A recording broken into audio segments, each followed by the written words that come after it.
सबको नमस्ते and thank you for joining me again. हम आज कठ उपनिषद पे बात कर रहे हैं। हम अब 24 और 25 मंत्र पर द्वितीय वल्ली के सेकंड चैप्टर के उस पर बात करेंगे।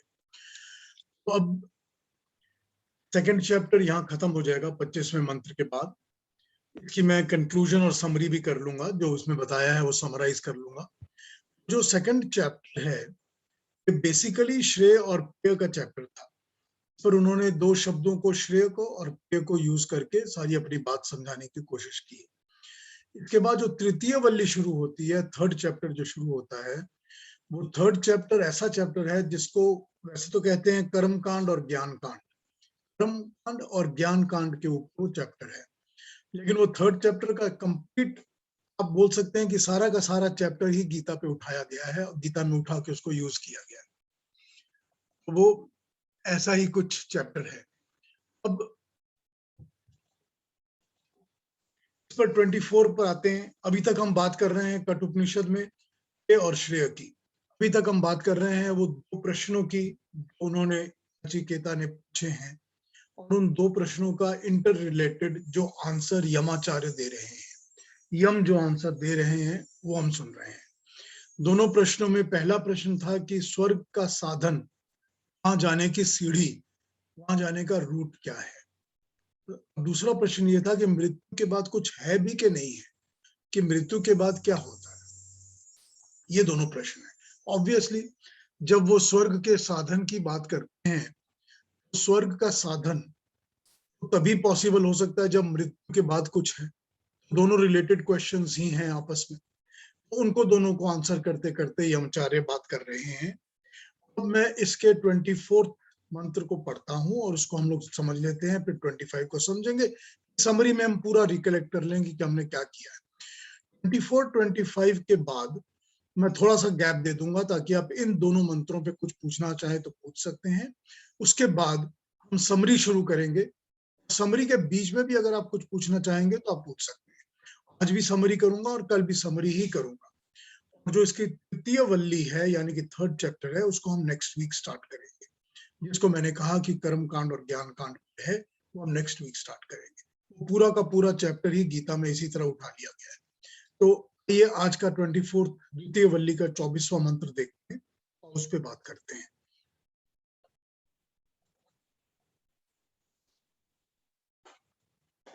नाविरतो दुश्चरितान शांतो नाम आसमाहितः अशांत मानसो वापि प्रज्ञाने नैन मापनुत्यात्। ये एक्चुअली प्रज्ञान एवं अपनुयात्, प्रज्ञानेन अपनुयात्।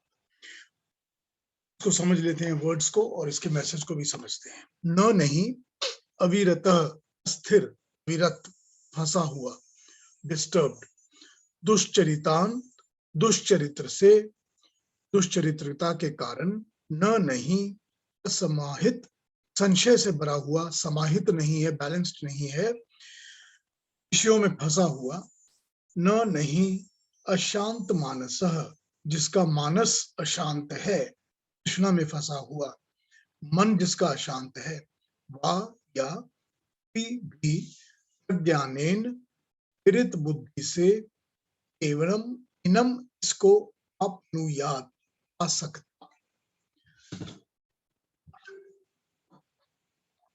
जो व्यक्ति दुराचार से नहीं हटा हुआ, जो दुराचार से नहीं हटा हुआ, जो तर्क वितर्क में उलझा हुआ है, जो चंचल चित्त वाला है, वो उस परमात्मा को नहीं प्राप्त कर सकता।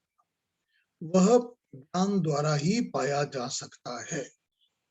ज्ञान एनम आपनुयात, ज्ञान एनम, अकेले प्रज्ञान से ही आपनुयात पाया जा सकता है।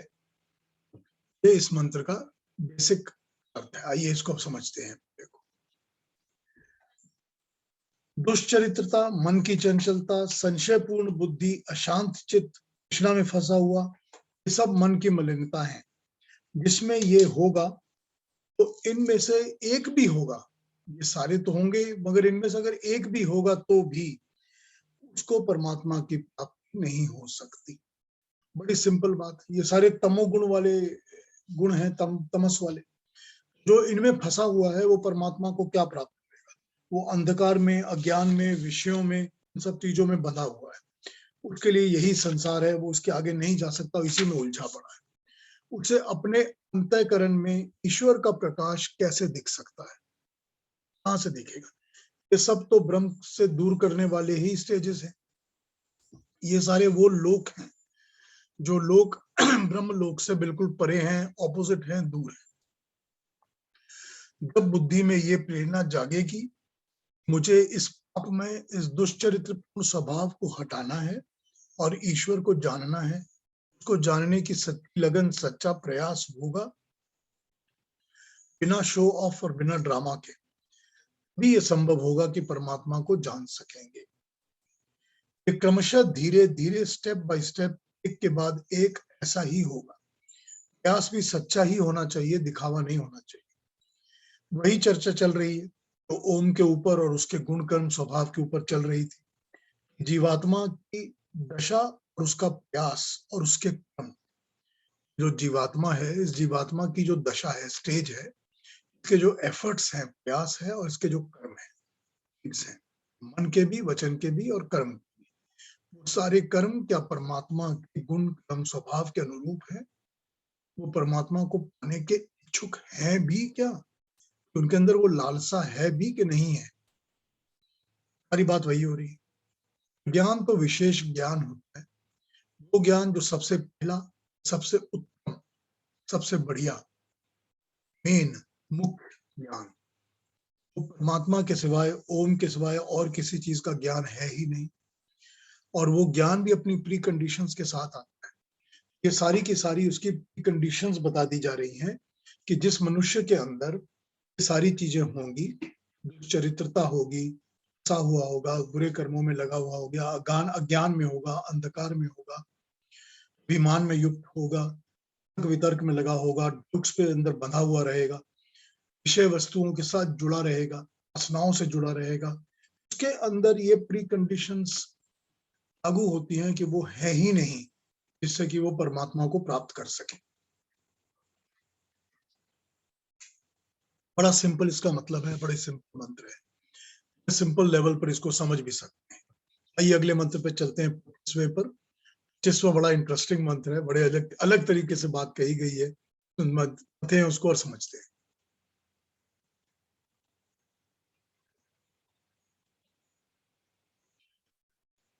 यस्य ब्रह्म क्षत्रम च उभे भवदुदनम मृत्यु यस्य उपसेचनम त इत्था वेद यत्र सह। यस्य, जिसके, ब्रह्म, ब्राह्मण, ज्ञान वाला, अध्यात्म वाला, और क्षत्रम, क्षत्र वाला, बलवान, शक्ति संपन्न, और वे दोनों भवतः होते हैं उदनम, खाद्य की वस्तु, भोजन, ग्रास, खाने लायक, मृत्यु, मृत्यु काल, यस्य, जिसका, उपसेचनम, उपसेचन मतलब जल या रस, खाद्य को जो अधिक स्वादिष्ट करने वाला होता है वो, कौन, निश्चय रूप से वेद जानता है, यहाँ सह, वह है, वह महान ईश्वर, जिसके ब्रह्म और ज्ञान और वीर उदन है, खाने के पदार्थ हैं, स्वीकृत गुण है, और मृत्यु इसका उपसेचन है, सहायक पदार्थ है। कौन जानता है कि वो कहाँ है और कैसा है? ये अजीब सी लैंग्वेज है इस मंत्र की। इस भाषा को समझते हैं, भाषा को समझकर इस मंत्र को समझते हैं। संसार को बनाने वाली जो कंस्ट्रक्टिव शक्ति होती है, उसका जो आध्यात्मिक रूप है, थ्योरी, जो संसार को क्रिएट करती है, उस क्रिएट करने का जो स्पिरिचुअल फॉर्म है, आध्यात्मिक रूप है, उसका थ्योरी पोर्शन जो है वो है ब्रह्म। उसको यहाँ ब्रह्म शब्द से कहा गया। और जो उसका फिजिकल, भौतिक, क्रिएटिव शक्ति है, जो उसको एग्जीक्यूट करती है, उसको क्षत्र से कहा गया। यही कॉन्सेप्ट है जो कि ब्रह्म कंसेप्चुअल इंटेलेक्ट है, क्षत्र जो है वो एग्जीक्यूटिव क्रिएटर है। यही चीज एप्लीकेबल होती है ब्राह्मण और क्षत्रिय। ब्राह्मण जो होता है उसका काम होता है ज्ञान के हिसाब से क्रिएट करके थॉट्स को प्रेजेंट करना, या जो भी विद्या है, जो भी करने लायक है, जो उचित है, उस चीज को प्रेजेंट करना। क्षत्रिय का काम होता है उसका एग्जीक्यूशन करना, उसका पालन करना, उसको फॉलो करना। ठीक है, इसी चीज को यहाँ पर ब्रह्म और क्षत्र नाम से रिप्रेजेंट किया गया है कि क्रिएटिव शक्ति जो कि इंटेलेक्चुअली कॉन्सेप्चुअल है वो ब्रह्म है, जो एग्जीक्यूटिव है फिजिकल वो क्षत्र है। जो इन दोनों को अपना ग्रास बनाकर, खाद्य उदन बनाकर, भोजन बनाकर, भात की तरह, चावल की जो भात बनती है भात की तरह निगल जाता है। और इन दोनों के अलावा तीसरी नाशक शक्ति जो होती है, जिसको हम मृत्यु कहते हैं, वो उसके ग्रास को, खाद्य पदार्थ का उपसेचन करने वाली होती है, यानी इजी टू कंज्यूम एजेंट बन जाती है। घी का काम करती है, जैसे भात में घी डाला जाता है, स्वाद बढ़ा देती है। ऐसे ईश्वर को कौन जान सकता है। अब ये मंत्र है, यहाँ पर द्वितीय वल्ली समाप्त हो जाती है इस मंत्र के साथ। इस मंत्र में यमाचार्य क्या कहना चाहते हैं को समझते हैं। हमने कहा कि आश्रय और सहारा ओम ही है, स्वर्ग के साधन का, श्रेय का, मोक्ष का, दुख और शोक से छूटने का। और ओम के उसने अनेक गुण भी बता दिए, काफी सारे गुण, उन्होंने 14-15 गुण गिना दिए। ओम तो असीम है, परमात्मा तो असीम है, उसकी कोई काउंट तो हो ही नहीं सकता। लेकिन कुछ गुण गिना के उसने अपनी बात को समझाया है यहाँ यम ने। वो इसी तरह बता रहे हैं कि साधन और आश्रय मोक्ष का, ब्रह्मलोक तो सिर्फ वो ओम ही है, मगर उसके पाने के उपाय में बताया है कि इच्छा उस परमात्मा से जुड़ने की अति आवश्यक है। अपने अंदर इच्छा जो होती है, वो इच्छा नहीं होगी तो परमात्मा से नहीं जुड़ा जा सकेगा। इच्छा जो होती है वो आत्मा का गुण होता है। आत्मा के 6 गुण होते हैं, उन 6 गुणों में से, उनको 6 लिंग कहा गया है, मतलब उनके चिन्ह कहा गया है। तो आत्मा के 6 गुणों में से इच्छा मुख्य गुण है। के जो बाकी गुण है वो कहते हैं प्रयत्न, राग, द्वेष, सुख और दुख। इच्छा, प्रयत्न, राग, द्वेष, सुख, ये आत्मा के गुण होते हैं। इच्छा आत्मा का लिंग है, आत्मा का गुण है। इच्छा आत्मा की ही होती है, इंद्रियों की अपनी कोई इच्छा नहीं होती। इंद्रियां वही करती हैं जो वो इंफॉर्मेशन गैदर करती हैं, और इंफॉर्मेशन को वो बुद्धि को भेज देती है। बुद्धि उसको एनालाइज करती है, एनालाइज करने के बाद मन को भेज देती है। मन उस इंफॉर्मेशन के ऊपर थिंक करता है कि मुझे क्या करना है, और चित्त में बैठे प्रीवियसली स्टॉक जो बैंक अकाउंट है उसमें से वो ढूंढता है इसका मुझे कैसे, क्या पहले किया था, ऐसा लगा था, मुझे क्या करना है। और फिर वो फाइनल डिसीजन जो होता है इसके ऊपर, फाइनल डिसीजन इसके ऊपर आत्मा लेती है। ठीक, इसका मतलब ये है कि आत्मा का इन्फ्लुएंस और कंट्रोल मन के ऊपर, बुद्धि के ऊपर, इंद्रियों पर बना रहता है। उसी के हिसाब से सारा मन, सारी बुद्धि, सारी इंद्रियां काम करती हैं। इच्छा आत्मा की ही होती है। ये कहा है कि ईश्वर को जान लेने की इच्छा आत्मा की ही होनी चाहिए। बाकी तो इंद्रियां और बुद्धि का जो काम है ये तो प्राकृतिक पदार्थ है। समझ लीजिए इस बात को, थोड़ा सा इसको समझ लीजिए। जो मन है, जो बुद्धि है, जो चित्त है, जो अहंकार है, जो इंद्रियां हैं, काम करने की 5 इंद्रियां और ज्ञान की 5 इंद्रियां, और सारा शरीर, शरीर के उपकरण, सभी कुछ प्रकृति से बना है, सब प्रकृति से प्राप्त है। जो चीज प्रकृति से बनी है और प्रकृति से प्राप्त हुई है, उसको अपना एंड भी और बिगिनिंग भी प्रकृति में ही दिखती है। इसीलिए वो प्रकृति के सहारा लेकर ही काम करती है, वही उसकी रीच है। जरूरी बात है कि जो प्राकृतिक चीजें हैं, सांसारिक वस्तुएं हैं, सांसारिक चीजें हैं, उन्हीं के साथ इन्वॉल्व्ड, उन्हीं के पास सॉल्यूशन ढूंढने, उन्हीं के पास अपनी प्रॉब्लम्स को लेकर जाएंगे। मन, बुद्धि, चित्त, अहंकार, इंद्रियां, शरीर, सब क्योंकि सब प्रकृति के बने हुए हैं। तो नेचुरली क्योंकि ये प्रकृति के बने हुए हैं, ये परमात्मा की तरफ इनका झुकाव अपने आप तो नहीं हो सकता। क्योंकि नहीं हो सकता, इसीलिए जो आत्मा है वो प्रकृति की बनी हुई नहीं है। वो अनादि है, अनंत है, ना वो कभी पैदा होती है ना मरती है। ठीक। और उसी आत्मा की जो इच्छा होती है वो प्राकृतिक इच्छा नहीं होती, ओरिजिनली प्राकृतिक इच्छा नहीं होती। प्रकृति से सुख को भी, दुख को भी, राग को भी, द्वेष को पकड़ सकता है, का प्रयत्न होता है आत्मा के अंदर, वो पकड़ते हैं उसको, मगर उसकी इवेंचुअल अल्टीमेट इच्छा प्रकृति से जुड़े रहने की नहीं होती। उसकी अल्टीमेट इच्छा मुक्ति की होती है, मोक्ष की होती है, इन मरण जन्म के बंधनों से छूट जाने की होती है। ये उसकी अल्टीमेट इच्छा है। तो ये समझ के कि इंद्रियां और बुद्धि अपना काम प्राकृतिक पदार्थों से ही करेंगी, इसीलिए उनके ऊपर इच्छा का कंट्रोल और इन्फ्लुएंस आत्मा का होना चाहिए। ठीक है। इसको बहुत इन डिटेल तृतीय वल्ली में समझाएंगे, इस कॉन्सेप्ट को बहुत डिटेल में समझाएंगे, जैसे गीता में किया गया है वैसे ही समझाएंगे। आत्मा क्या है, शरीर क्या है, इंद्रियां क्या है, मन बुद्धि क्या है, बहुत डिटेल में इसको समझाएंगे।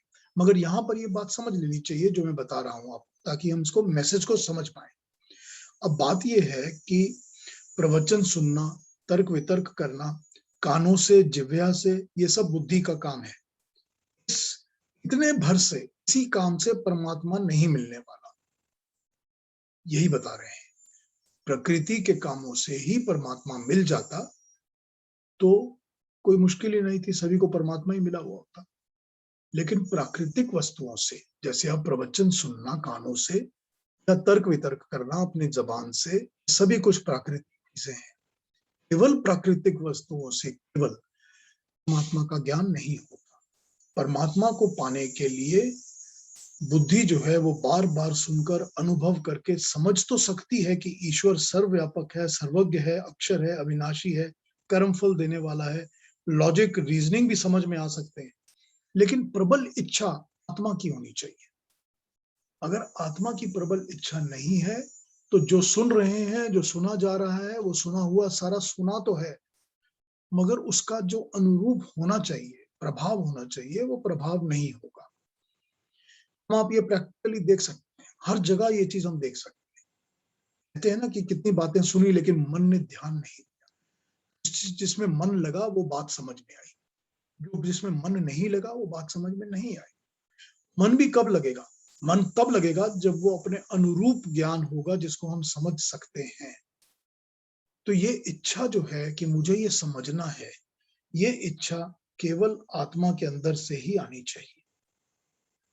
आत्मा के अंदर प्रबल इच्छा, विश्वास, श्रद्धा, जब तक ये नहीं जाएगी, जब तक ये इंटरनलाइज होकर अपने अंत के अंदर नहीं पहुंचेगी कि मुझे ये करना है, तब तक ये होगा नहीं। कोई भी जो डेडिकेटेड फोकस होता है, किसी भी सक्सेसफुल मनुष्य का, कोई भी एथलीट का, कोई भी विनर का, यही होता है कि उसके अंदर से ये आवाज आती है कि मुझे ये अचीव करना ही है। यही वो आवाज है, यही वो बात है जो अंदर से आपको बता रही है कि मुझे ये अचीव करना ही है। यही अचीव यहाँ पर है कि मुझे परमात्मा, मुझे मोक्ष का ज्ञान, मुझे श्रेय का रास्ता मुझे लेना ही है, मुझे अपनाना ही है। ये आवाज, ये जो चीज है, ये इंटरनलाइज आत्मा की इच्छा होनी चाहिए। आत्मा की ही इच्छा होती है, उसी से ये होता है। वो ईश्वर, वो तो सर्वज्ञ है ही, परमात्मा तो सर्वज्ञ है, उसको तो सब कुछ पता है। वो तो हमारे आपके सबके प्राणियों के अंदर बैठा हुआ है, गुहा के अंदर, हृदय के आकाश के अंदर, सबके अंदर बसा हुआ है। उसको तो हमारी हर इंटेंट, हर डिजायर, हर अंदर की बात उसको पता है। उसके साथ तो कोई ड्रामा हो नहीं सकता, दिखावा हो नहीं सकता। तर्क और युक्ति के साथ वचन सुन के, भाषण सुन के, शास्त्र और पुस्तक के ज्ञान तो मिलता है, ज्ञान तो जरूर मिलता है, तर्क से भी मिलता है, बुद्धि से भी मिलता है। ये वितर्क से भी मिलता है, पढ़ने पढ़ाने से भी मिलता है, भाषण सुनने से भी मिलता है, प्रवचन सुनने से मिलता है। मगर उस ज्ञान को अपने अंदर समा देने के लिए, वो मेरे अंदर समा जाए, उस पर मैं अमल करना शुरू करूं, इसके लिए प्रबल आत्मिक इच्छा बहुत आवश्यक है। उसके अलावा ये नहीं अंदर बैठता। और जिस में ये प्रभु प्राप्ति की इच्छा प्रबल होती है, वो सांसारिक आकर्षण और प्रलोभन को छोड़ देता है। जब वो इसको छोड़ देता है तो वो दुष्चरित्र, चंचल, संशय, अशांत, चालाकियां, सब कुछ छोड़ देता है, नक्षत्र को अपनाता है। अब ये मंत्र में क्या क्या कि वो परमात्मा के क्रिएटिव इंटेलेक्ट को फॉलो करता है और उसी के डिजाइन के ऊपर अपने एक्शंस और अपने कर्म चलाता है। प्रभु परमात्मा के लिए यही लोग प्रिय होते हैं, तो इन्हीं का ग्रास करता है, अपना लेता है, अपने अंदर समा लेता है। देखिए यहाँ पर ये बताया गया कि जो ब्रह्म और क्षत्र दो किस्म के लोग हैं। कौन है ये दो किस्म के लोग? एक ही मनुष्य के अंदर ये दो भावनाएं क्या हैं? ये दो भावनाएं ही वही हैं। ब्रह्म का मतलब हो गया परमात्मा की क्रिएटिव इंटेलेक्ट, और उसको फॉलो करना, उसके डिजाइन पर अपने एक्शंस को चलाना, वो तो परमात्मा का जो ज्ञान है, जो परमात्मा बांटता है, उस ज्ञान के ऊपर अपने कर्मों को डालना, ठीक, उसके ऊपर डालना। परमात्मा के ज्ञान के ऊपर ही हमारे कर्म बेस्ड होंगे। हम सब कर्मों को उसी हिसाब से करेंगे जैसे परमात्मा के ज्ञान ने हमको समझाया है। यही उसकी आसना होगी। हम उसके पास आसन जमा कर बैठ जाएंगे परमात्मा के पास। जब हम उसके पास बैठ जाएंगे तो वो हमें अपनाएगा, हमको अपना बना लेगा। ये इन्होंने इस मंत्र में समझाने की कोशिश की है। ये प्रभु के प्रिय लोग हैं। इन्हें परमात्मा अपना स्वरूप, अपना आनंद दर्शाता रहता है, इनको ग्रहण कर लेता है। और मृत्यु, तीसरी बात कही, मृत्यु इनके लिए एक कन्वीनियंट, पेनलेस प्रोसेस हो जाती है, साधन हो जाती है प्रभु के पास जाकर मिलने का। बस यही वो जीवात्माएं होती हैं जो परम ब्रह्म को पाने के लिए, उसको अनुभव करने के लिए उसी के पास पहुंच जाती है। ये इंद्रियों का, मन का, बुद्धि का, अहंकार का विषय नहीं है। तेरे जमाल से रोशन है कायनात, मेरी तलाश भी दिलकशी रहे। देखिए कितना सुंदर लाइन है। तेरे जमाल से रोशन है, परमात्मा का जो जमाल है, उसकी जो लाइट है, उसका जो ज्ञान है, उसका जो सारा का सारा सौंदर्य है, उसी से रोशन है सारी की सारी कायनात, सारी सृष्टि, एंटायर ब्रह्मांड उसी से रोशन है। परमात्मा से प्रार्थना है कि मेरी तलाश तेरी दिलकशी रहे। बात, हे परमात्मा, मुझे तो ढूंढने का काम अपने दिल से कर। ये दिल में ये कशिश रहे कि तो मुझे भी ढूंढ रहा है, मुझ भक्त को भी अपना रहा है। भी होगा जब मैं उसको पाने की कोशिश करूंगा। ठीक है ना? आई समझ लाई? हम लोग हिंदी में गाना गाते हैं ये सारा। तो ये इसकी बेसिक मैसेज है इस मंत्र की। अब इस मंत्र में यमाचार्य क्या कर रहे हैं? यमाचार्य जो हैं वो मृत्यु के भय को दूर कर रहे हैं। उन्होंने एक ही मंत्र के अंदर दो शब्दों में मृत्यु का भय हटा दिया। जो इस किस्म के कर्मों को फॉलो करेगा, जो इस किस्म के परमात्मा के ज्ञान को अडॉप्ट करेगा, परमात्मा के ज्ञान के अनुरूप कर्म को फॉलो करेगा,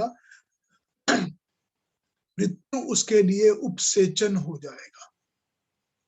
बड़ा कन्वीनियंट, स्मूथ पैसेज, बिना कष्ट के, बड़ा आनंददायक। मुझे तो परमात्मा से मिलने का रास्ता मिल गया। It's a convenient, smooth way to go and meet my God. यही बात बता रहे हैं इसमें यमाचार्य। यमाचार्य ने बताया कि कर्म द्वारा जीवित रहते मनुष्य के पास दो मार्ग हैं। कर्मों के द्वारा मनुष्य जो जीवित है उसके पास दो मार्ग हैं, श्रेय का मार्ग, प्रिय का मार्ग। प्रिय का मार्ग प्रलोभनों वाला मार्ग है। उसने पहले ही नचिकेता को ऑफर कर दिया था, बता गया जिसको नचिकेता ने ठुकरा दिया। वो पेय का ठुकराने के बाद ही उसको ये समझ में आया, जब मैं पेय को ठुकराऊंगा तभी मुझे श्रेय की प्राप्ति होगी। जब तक प्रलोभन बने रहेंगे, जब तक संशय, तर्क वितर्क, डाउट, दुश्चरित्रता कुछ भी बनी रहेगी, तब तक परमात्मा का श्रेय का आभास होगा ही नहीं। श्रेय को ठुकराने के बाद ही श्रेय का मार्ग खुलेगा। श्रेय का मार्ग खुलेगा ही कर्मों के द्वारा। ये भी तो कर्म है ना, ये भी एक कर्म है, वो भी किए जा रहे हैं। श्रेय भी कर्म होंगे, वो भी किए जाएंगे। इस मार्ग पर चलने की इच्छा प्रबल होगी, दृढ़ इच्छा होगी, आत्मा की अपनी इच्छा होगी। अब ये इच्छा प्रबल होने से बाकी का पेय, बाकी का ज्ञान, बाकी की विद्या, सब कुछ छूट जाएगा। और जब वो ओम जिसका परिचय मिलना आरंभ होगा, जिसके गुण कर्म स्वभाव का आभास मिलना शुरू होगा, वो स्वयं ही ऐसे जीव को, ऐसे मनुष्य को चयन करके अपने लोक में बुला लेगा, जहां उसे आनंद ही मिलेगा। सब लोक और सब शोक बाकी के समाप्त हो जाएंगे, दुख नहीं रहेगा, मोक्ष का मार्ग खुलेगा, जन्म मरण के मृत्यु के कंगल से वो छूट जाएगा। ये है श्रेय और प्रेय, और ये है श्रेय और प्रेय जो कि मृत्यु के बाद क्या होता है, ये समझाया है आचार्य ने। प्रश्न यही था, मृत्यु के बाद क्या होता है, और मृत्यु के बाद स्वर्ग के साधन क्या हैं। तो मृत्यु के बाद यही होता है, और उसके साधन श्रेय और श्रेय मार्ग ही है। यजुर्वेद में एक मंत्र है, जिस मंत्र में कहा गया है कि कर्मफल रूप में ईश्वर की कृपा हमारे ऊपर होती रहती है, वो हमको कर्मफल में मिलता रहता है। लेकिन तीन चीजें ऐसी होती हैं, तीन वस्तुएं ऐसी होती हैं जो कि परमात्मा की अति कृपा होती है, तभी किसी मनुष्य को इस जन्म में या 2, 4, 5, 6 जन्मों में मिलता है। उसमें से एक है मनुष्यत्व।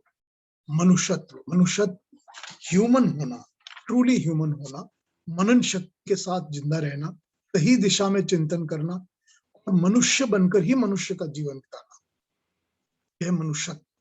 दूसरा है मुमुक्षत्व, मुक्षी, मोक्ष प्राप्त की तरफ उसका परिचय, की ओर जाने की इच्छा और आग्रह, आत्मा में ये इच्छा का जागना, इवेंचुअली मुझे मोक्ष को प्राप्त करना है, इस आग्रह का आत्मा में जागना, मुमुक्षत्व। तीसरा हो गया ज्ञान परिचय। ज्ञान परिचय मतलब ज्ञान को देने वाला कोई गुरु, और अपने अंदर से ज्ञान को पाने की, समझने की क्षमता। ये तीन चीजें परमात्मा की कृपा से, परमात्मा के आशीर्वाद से ही मिलती हैं। सौभाग्यशाली वो लोग होते हैं जिनको ये एक जन्म में ही मिल जाती हैं, वो भी भाग्यवान होते हैं जिनको कई जन्मों के बाद मिलती हैं।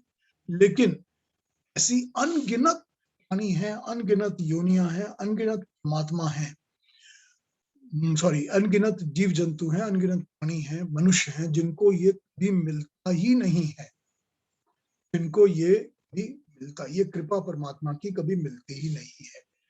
जैसे ये एक दूसरे के प्रोग्रेसिव नेक्स्ट स्टेजेस बताते हैं, मनुष्यत्व होगा भी अंदर से ज्ञान पाने की क्वालिटी जागेगी, रिकॉग्निशन होगी, गुरु मिलेगा। गुरु की सच्ची श्रद्धा होगी, उससे ज्ञान को अर्चन करने की, उसके ऊपर आचरण करने की पूरी श्रद्धा, पूरा मन होगा, भी पता चलेगा कि मोक्ष का मार्ग क्या है। 1, 2, 3 तीनों स्टेजेस में मिलेंगे, एक ही जन्म में मिलेंगे, तो ये परमात्मा की कृपा है, कृपा से ही मिलता है ये। और इसको पाने का मार्ग क्या है? सच्ची ही भाग्यवान होते हैं वो लोग जिनको ये तीनों चीजें एक ही जन्म में मिल जाती हैं, और अपने कर्म, अपनी सोच, अपनी अज्ञानता, अपने अभिमान, पूर्वाग्रह के कारण कई कई लाख ऐसे लोग हैं जिन्हें ये मिलता ही नहीं है। मिलता भी है तो ना वो इसको वैल्यू कर पाते हैं, और ना इसको वो समझ पाते हैं। यहाँ पर मैं अब पॉज देता हूँ, क्योंकि मेरे दोनों मंत्र खत्म हो गए हैं। इसके बाद हम समराइज स्टार्ट करेंगे। तो अभी तक जो ये अपने 24 और 25वें मंत्र पर चर्चा की है, या जो भी इस पर विषय पर हमने बातें की हैं, इसके ऊपर कुछ पूछना हो तो पूछ लीजिए, क्योंकि इसके बाद हम पूरे चैप्टर के ऊपर समराइज शुरू करेंगे, उसको हम मतलब समझना शुरू करेंगे कि पूरे चैप्टर में अल्टीमेटली मैसेजेस उन्होंने क्या दिए, उसको पॉइंट वाइज 1 2 3 4 करके हम समझेंगे। फिर अगर समझ जाएंगे तो फिर ये श्रेय और प्रेय का सब जो चैप्टर है ये हमारे पहले पड़ जाएगा और फिर हम आगे बढ़ सकते हैं, नेक्स्ट चैप्टर की ओर जा सकते हैं। अभी तक कुछ पूछना हो तो पूछ लें। पीयूष जी, जो आपने वो लास्ट स्टेटमेंट बोला कि कितने अनगिनत जीवात्मा होते हैं जिनको ये प्राप्ति नहीं होता है, वो तो उनके कर्म से नहीं होता होगा ना? सभी कुछ कर्म से है ना, सभी कुछ तो कर्म से ही है ना, कर्म से और कर्म फल से ही है सभी कुछ। यही तो बताते आ रहे हैं ना, शुरू से यही बता रहे हैं कि कर्म और कर्म फल से ही सभी कुछ है। कर्म जो है वो अगर करते जाओगे कि अब अज्ञानता, देखिए आपके सामने एक मनुष्य आ जाता है जो आपका आपको साउंड कोई ही बात नहीं आता बताता है है। मेरे को। मेरा साउंड नहीं आ रहा?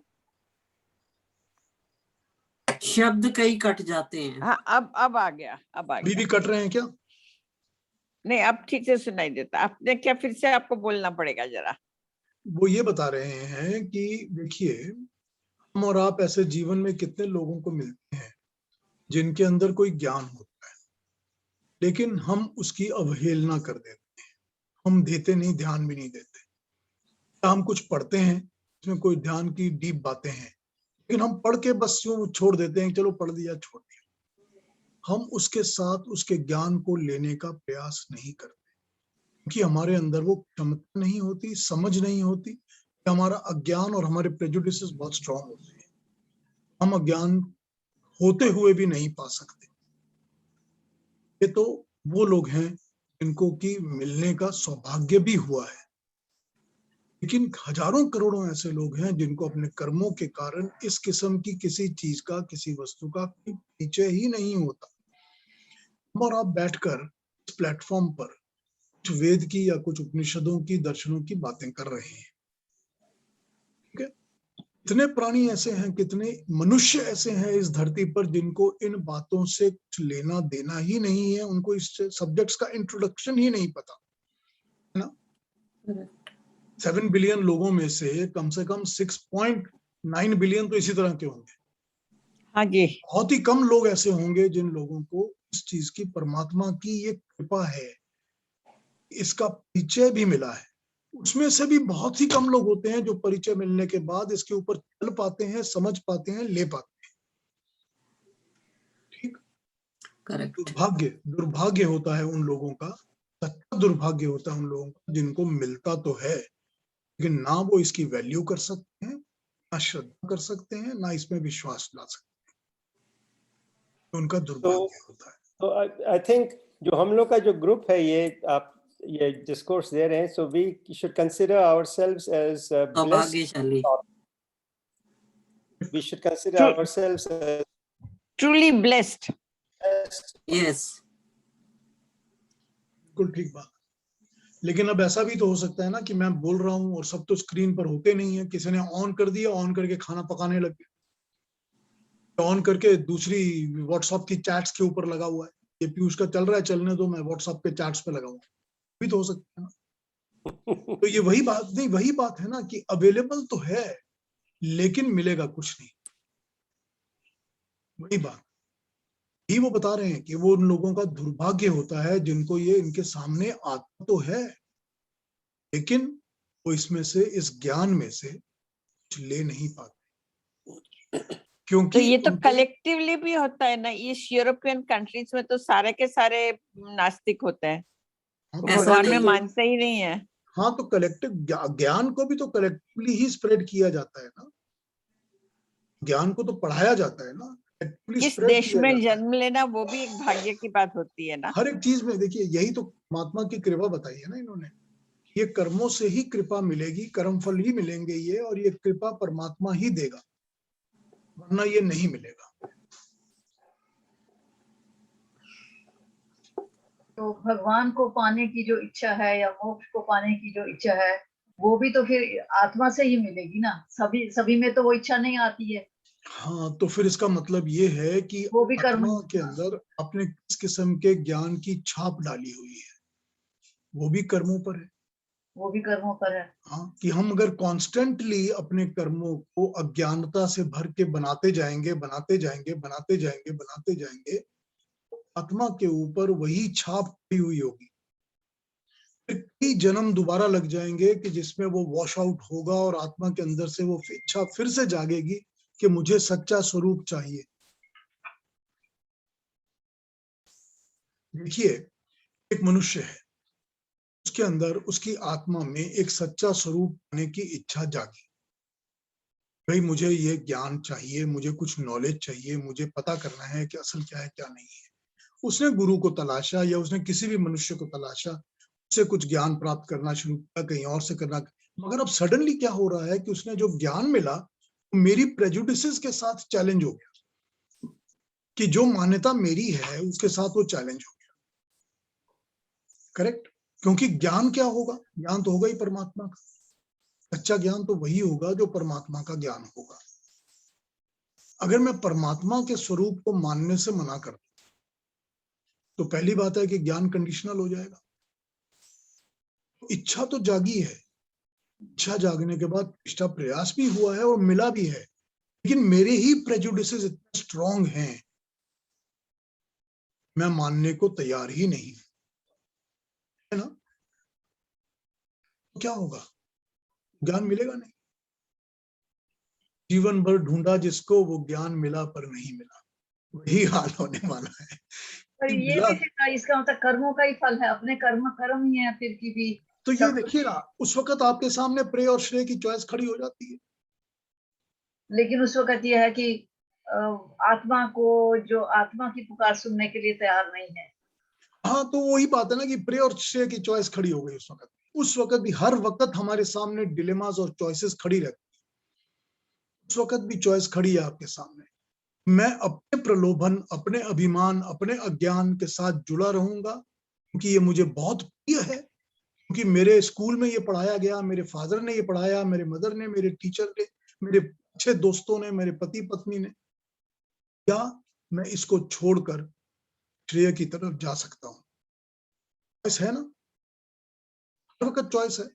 जो चॉइस होगी वही कर्म होगा, जिसको हम चल कर देंगे वही हमारा कर्म हो जाएगा, उसी का कर्म फल मिलेगा।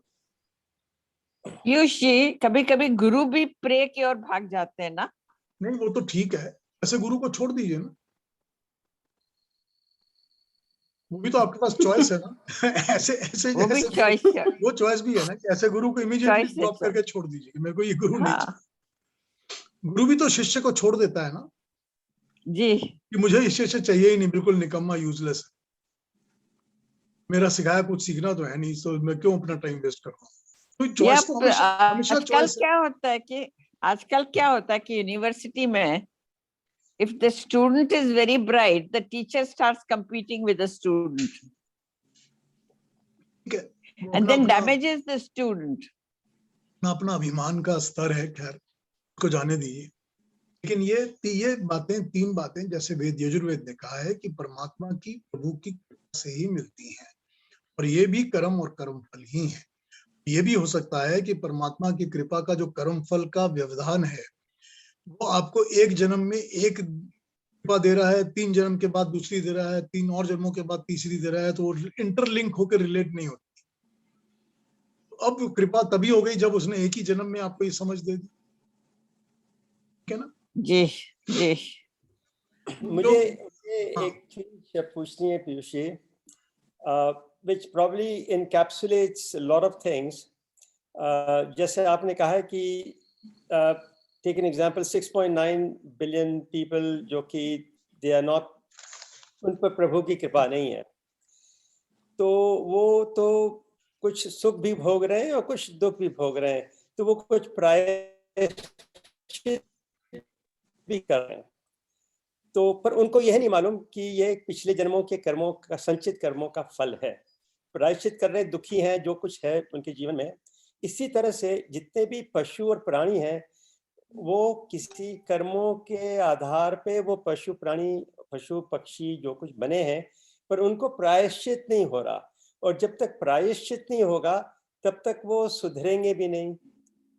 तो नहीं, यहाँ पर ये समझना पड़ेगा कि जो पशु पक्षी की योनि मिलती है वो मिलती है कर्मों के फुल स्टॉप लगाने के लिए, कि जिस तरफ मेरा ध्यान कॉन्स्टेंटली चलता जा रहा है कि मैं आज 10 मार रहा हूँ, परसों और 50 लोगों को मारूंगा, उसके बाद 1 लाख लोगों को बम से उड़ाऊंगा, उसके बाद इस कर्म को रोकने के लिए, जो कॉन्टिन्यूअम तुम्हारा चल रहा है, इसको रोकने के लिए तुमको पशुओं की योनियों में जन्म दे दिया, तो तुम्हारे अपने सारे कर्म बंद हो जाएंगे। तो तुम स्वेच्छा से कर्म कर रहे हो वो बंद हो जाएंगे। तुमको वही करना पड़ेगा जो एक कुत्ता करता है, बिल्ली करती है, घोड़ा करता है, कि तुमको वही करना है। तुम्हारे स्वतंत्र कर्म करने बंद हो जाएंगे। वो बंद करने बहुत जरूरी है, क्योंकि वो जब बंद हो जाते हैं तो बंद होने के बाद बंद होने का एक कॉन्टिन्यूअम बन जाता है। बंद हो रहे हैं, अब ये नहीं पता उसको इस किस्म की कितनी योनियों में जन्म लेना पड़ेगा, जब जाकर उसको समझ में आ जाएगी कि अब ये बंद हो चुके हैं, शांत हो चुके हैं। पर कुत्ते बिल्लियों के भी स्वभाव में फर्क होता है ना? हाँ बिल्कुल होता या है। तो उनका जन्म होता है, स्ट्रीट डॉग्स होते हैं, या तो फिर उनका भी कर्मफल है, उनका कर्मफल भी है ना। और कुछ लोग तो बहुत ही अच्छे पशु होते हैं। हाँ बिल्कुल, उनका भी कर्मफल है ना। उनके भी कर्म के लेवल्स और कर्मफल के लेवल्स हैं, उनके भी भाग्य है ना, भोग वस्तुएं हैं, ठीक है ना। जो इस मंत्र में, इसमें मंत्र में बात हुई थी ब्रह्म की, क्षत्र की और मृत्यु की, वो बात समझ में आ गई है या उसको फिर से बताऊं, या वो क्लियर हो गई है? थोड़ा सी क्लियर नहीं है पीयूष जी। जो ब्रह्मत्व, ये जो लास्ट में आपने हाँ बोले हैं जो ना, परमात्मा के लिए, जो परमात्मा के लिए थोड़ा सा प्रिय, अगर फिर से समझा दोगे तो अच्छा रहेगा। परमात्मा थोड़ा के सा लिए और प्रिय लोग हैं। परमात्मा किनका ग्रास करता है, इनको अपने पास लाकर, अपने समीप लाके अपने अंदर समा लेता है। इनका ग्रास करता है, खा लेता है, अपने अंदर समा लेता है। ये एक्सप्रेशन यूज किया है। ये वो लोग हैं जो ब्रह्मत्व पर और क्षत्रियत्व पर फॉलो करते हैं। ब्रह्मत्व पर मतलब जो ब्रह्म के दिए हुए ज्ञान को, कॉन्सेप्ट्स को, इंटेलेक्ट को फॉलो करते हैं, उसके ज्ञान के ऊपर अपने कर्मों को चलाते हैं। क्षत्रत्व वो होता है जब वो कर्म करते हैं ज्ञान के अनुसार। जो ब्राह्मण गुरु ने बताया, क्षत्रिय राजा ने वही किया। ये ब्राह्मणत्व और क्षत्र का सिमिली निकाली गई है। ब्रह्म का काम है क्रिएट करना, इंटेलेक्चुअल बनाना। उस इंटेलेक्ट को फॉलो करना, जो ज्ञान है, सच्चे ज्ञान को फॉलो करना, उस पर कर्म करना, ये ब्रह्म और क्षत्र शब्द से समझाया गया है। जो मनुष्य इस तरह के होते हैं, जो परमात्मा के दिए हुए ज्ञान के ऊपर, परमात्मा के दिए हुए गुणों और ज्ञानों के ऊपर अपने कर्मों को आधार बनाकर अपना काम करते हैं, अब वो परमात्मा के प्रिय हो जाते हैं। परमात्मा उनको ग्रहण कर लेता है और उनके लिए मृत्यु उपसेचन का काम करती है। मतलब मृत्यु उनके लिए एक बड़ा कन्वीनियंट, स्मूथ सेलिंग इवेंट बन जाती है, जिससे वो गुजरकर परमात्मा से मिलने जा रहे हैं। जब ये पता चल जाता है, ट्रांजिशन होता है, ट्रांजिशन भी कह सकते हैं। जब ये पता चल जाएगा कि मेरी ट्रांजिशन इस शरीर से इसलिए हो रही है कि मुझे सीधा परमात्मा से मिलना है, ये एक प्लेजर इवेंट ही हो जाएगा, लुकिंग फॉरवर्ड टू इट। यही समझाया गया है।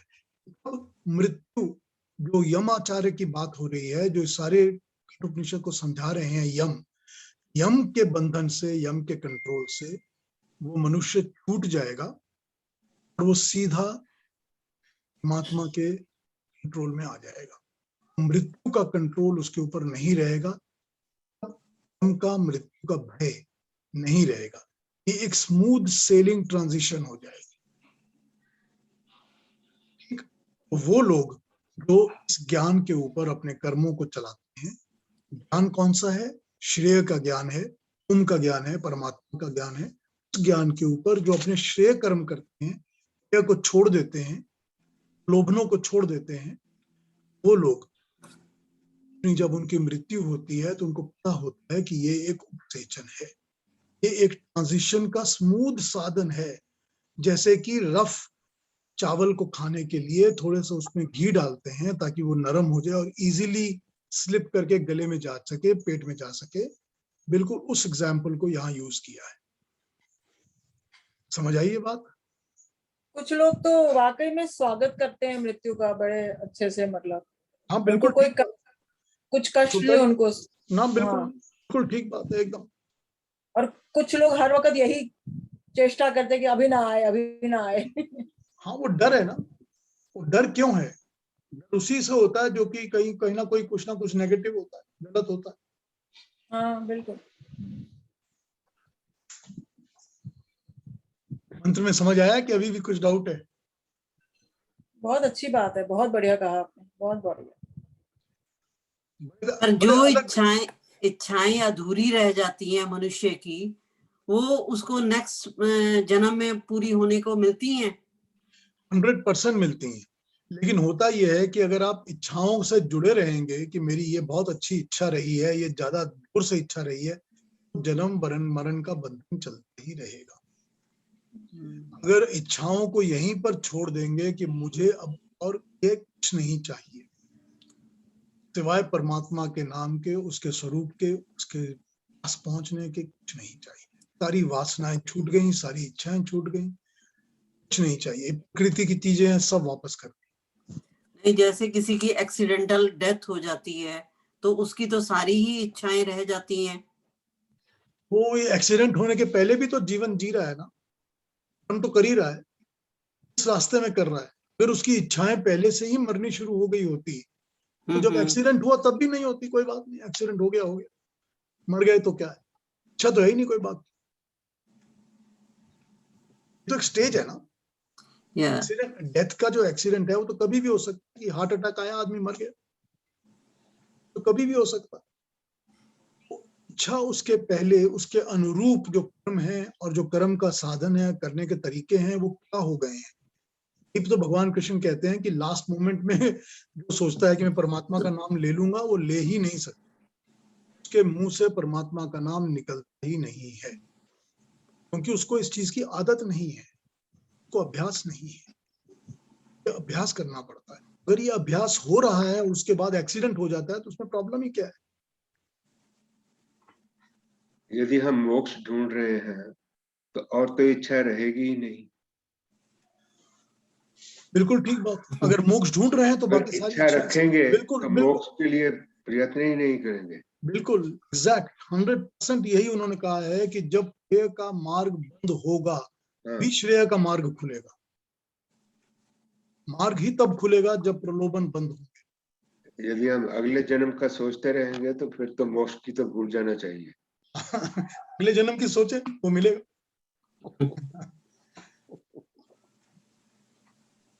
बिल्कुल टू द पॉइंट कही आपने डॉक्टर साहब, बिल्कुल टू द पॉइंट, एकदम सही बात। राइट मैसेज, एकदम करेक्ट, बिल्कुल। साइसली पुट।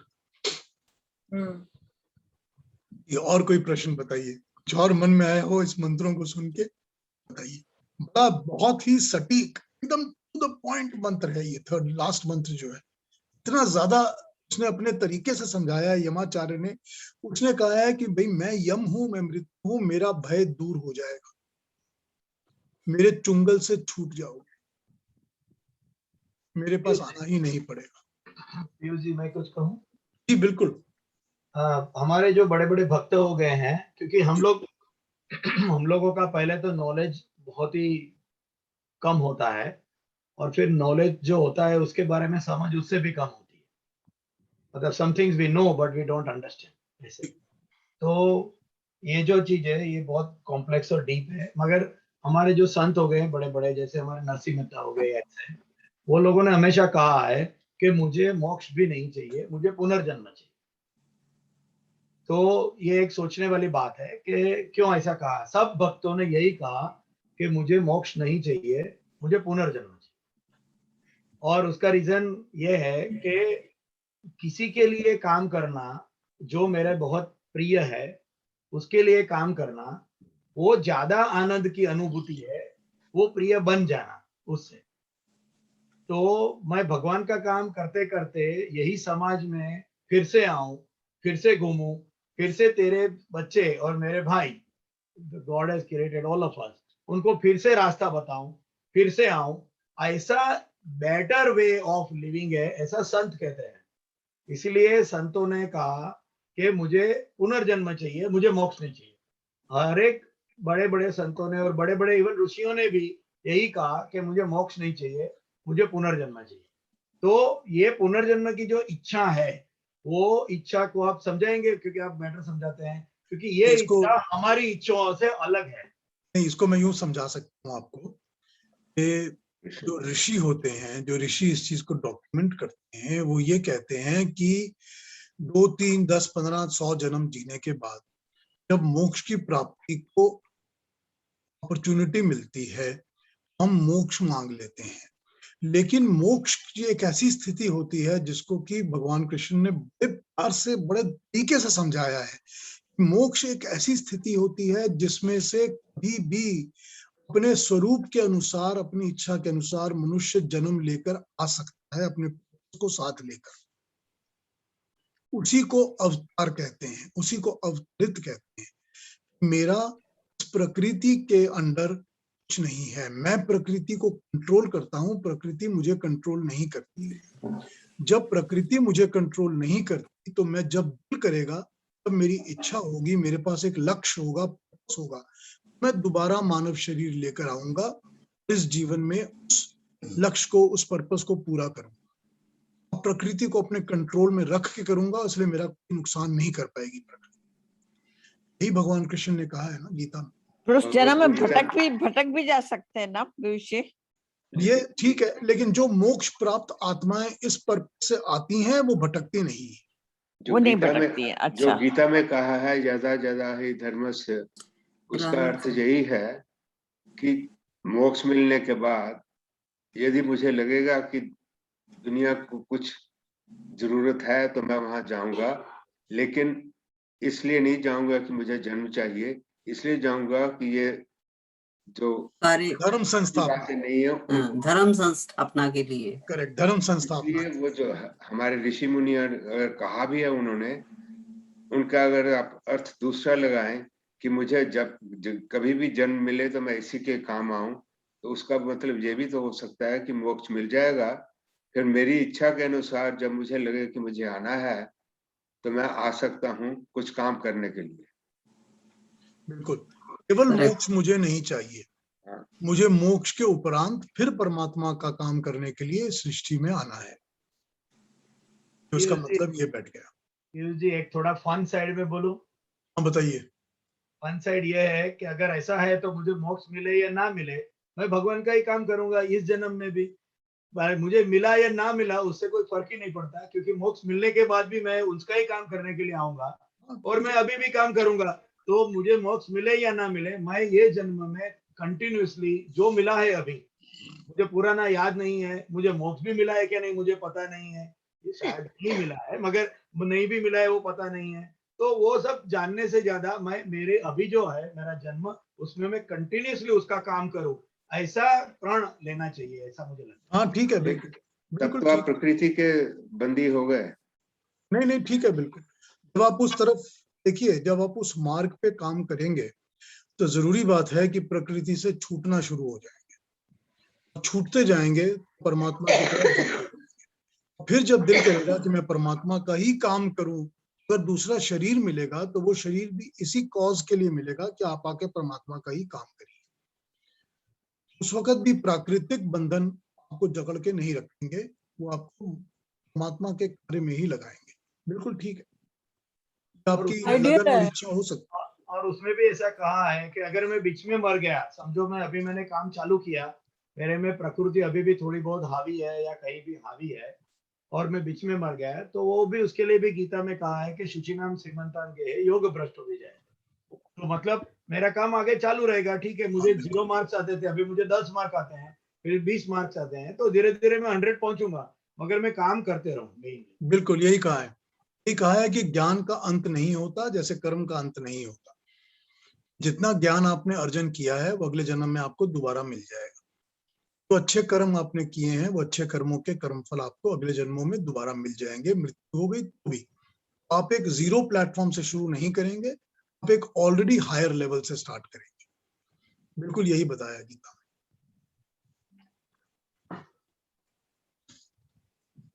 हाँ जी, और कोई कमेंट, कुछ और बात? कल इसको हम समराइज करेंगे, कल अपने इस पूरे। हाँ जी, अगर मैंने कभी पूछना हो ना यम देवता से, तो मैं यही पूछूंगी कि हमें अपनी मृत्यु की तारीख क्यों नहीं पता होती। मृत्यु की तारीख पता करना बहुत मुश्किल काम नहीं है, ठीक है। अगर मेडिटेशन में जाओगे और मेडिटेशन में यही पर्पस रहेगा कि मुझको अपनी मृत्यु की एग्जैक्ट तारीख चाहिए, तो मिल जाएगी। ऐसे बहुत से लोग होते हैं जिनको पता होता है कि मेरी मृत्यु पता होता है, तो ये कोई बहुत मुश्किल काम नहीं है। तो यम बताया नहीं बताया, अपने अंदर मेडिटेट करके खुद पता चल जाता है कि मेरी मृत्यु की तारीख क्या है। तो तुम सबसे ही चिंता करनी शुरू कर लोगे। हाँ बिल्कुल, डिपेंड करता है चिंता करने वाला है या नहीं। जो इतना प्राणायाम इतना मेडिटेशन कर सकता है वो तो मृत्यु से पहले ही मृत्यु को बुलाना हो गया। लेकिन वो ऑलरेडी ऊपर पहुंच चुका है इतनी वो लेवल, ऑलरेडी, हाँ, इसको हाँ, इसका शौक नहीं है, उसको ये है ही नहीं गम, वो तो ऑलरेडी पहुंच चुका है वहां मेडिटेशन वाला तो। he welcomes it, he or हाँ, she। एग्जैक्टली। मेरे पिताजी ने प्रेडिक्ट किया था, उनको पता था कि वो कब गुजर जाएंगे और वो वही दिन गुजर। हाँ बिल्कुल होता है ऐसा, बिल्कुल होता है। उन्होंने क्लियरली बोला था कि मैं ये दिन चला जाऊंगा। And he was very cool and calm, he was knowing very well that he was not upset or he was not like freaking out. He was very cool and calm and he went on that. मैं ऐसे कई लोगों को जानता हूँ, कई लोगों से मेरा परिचय हो चुका है जो कह चुके हैं कि मैं इस दिन जाऊंगा। कई कहते हैं मैं एक लंबे सफर पे जाने वाला हूँ, तो उसी दिन निकल जाते हैं। ये मैंने कई बार देखा है, कई बार सुना है। My husband knew that he was going to go that night. He knew that today is his last day. हाँ ठीक है, होता है ऐसा होता है। ठीक है, फिर कल समराइज करेंगे जी, और कल इसको एक बार पूरे को रिवाइज करके देख लेंगे। बहुत आनंद आया पीयूष जी, बहुत ही आनंद आया। ये थैंक यू बहुत वेरी अच्छा, much, very good, thank you, बहुत बढ़िया, बहुत बहुत धन्यवाद, थैंक यू। Thank you. नमस्ते। मिलते हैं फिर।